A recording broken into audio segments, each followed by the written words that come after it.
The East Shield border fortification programme has found its way into an EU white paper. The document, which has just been published in Brussels, recognises the project as essential to the security of not only Poland, but also the entire region. The publication is supposed to allow for its co-financing by EU institutions, although this is by no means a foregone conclusion. These are decisive days for Europe, and we have a packed agenda for the European Council.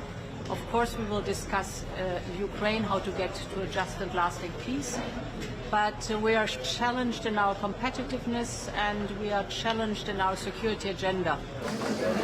Today in Brussels, the EU held a summit focused specifically on security. The head of the European Commission has already announced a plan to rearm Europe, consisting of 150 billion euros in loans for armament projects and a loosening of the budget discipline of member states for defence spending. Unfortunately, most of this money will be pumped into Germany's deteriorated arms industry. The military has been treated negligently in Western Europe. This is what has caused the conflict between Donald Trump and the European elites, because he doesn't intend for the United States taxpayer to fund not just US security, but also German, French or other security, all at the same time. It wasn't until Donald Trump who made Brussels' left-wing establishment realise that Europe needs to arm itself and build the defence capabilities it had lost by trusting Russia during the time of the disastrous diplomatic reset.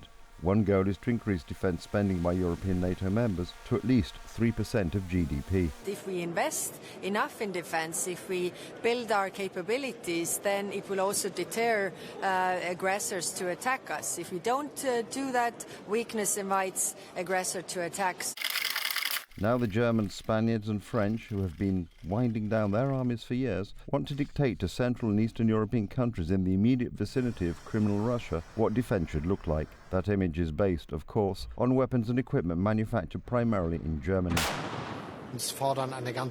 We are confronted with various challenges, especially related to Russian aggression in Ukraine. That is why here we must set an agenda for our actions. The current iteration of the Shield East project, pushed through by Poland's current governing coalition, is for now just words. A vague project, at least a decade late, designed primarily to fuel the economies of Western European countries, mainly Germany. This is the real reason for the sudden interest of EU officials in defence. Whether in Germany or the Netherlands, in the UK or in France, they have always cut down on defence, and now we can see in what state these armies are. Unfortunately, the politicians of Western European countries did not listen to all that Central and Europe and Scandinavia had been saying. They effectively reduced the military and industrial potential of their armies, resulting in what we see today. Most Western European armies cannot carry out operational activities for an extended period of time without the support of the United States.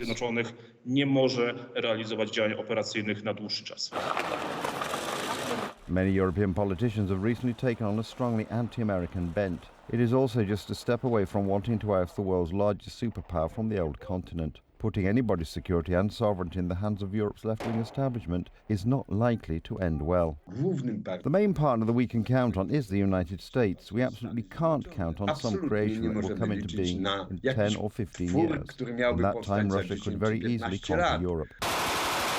The only guarantor of peace in our part of Europe is the presence of American troops and the strengthening of the alliance with the United States. The provision in the EU White Paper about the East Shield project will not stop the Kremlin's imperial inclinations. The best deterrent is US Army soldiers and equipment.